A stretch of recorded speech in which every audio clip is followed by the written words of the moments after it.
ময়নায় মিছিল থেকে বাড়ি ফেরার পথে আক্রান্ত তৃণমূল কর্মী। বিজেপির বিরুদ্ধে হামলার অভিযোগ তৃণমূলের স্থানীয় স্বাস্থ্য কেন্দ্রে ভর্তি রয়েছেন ওই আক্রান্ত তৃণমূল কর্মী।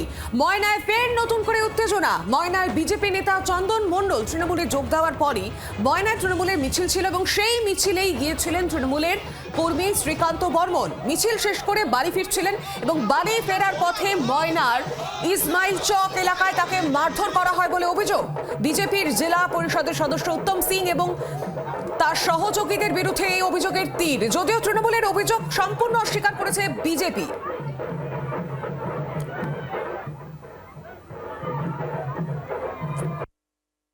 আজকে আমাদের টিএমসির মিছিল হয়েছিল, ওই মিছিলে আমি ছিলাম বলে আমাকে দুর্গা মন্দিরে ধরে ফেলে আমাকে মারধর করে।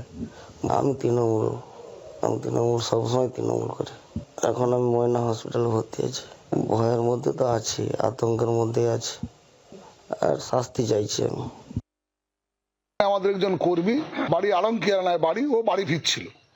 তো সেই বাড়ি ফেরার পথে হঠাৎ ওখানকার জেলা পরিষদের সদস্য বিজেপির আমাদের ওই কর্মীটিকে আটকায় এবং তাকে প্রশ্ন করে বিজেপিতে কেন আজকে তৃণমূলের সভাতে গিয়েছিল। হঠাৎই অতর্কিতভাবে তার উপর চড়া হয় এবং তাকে চর চাপ্পড় সহ তাকে পিঠে কিল ঘুষি মারা প্রচুর মারধর করে। আমরা প্রশাসনের দাবি রেখেছি অবিলম্বে বিজেপির এই দুষ্কৃতীকে গ্রেপ্তার করতে হবে। বাংলার আওয়াজ, বাঙালির আবেগ, জি 24 ঘন্টা।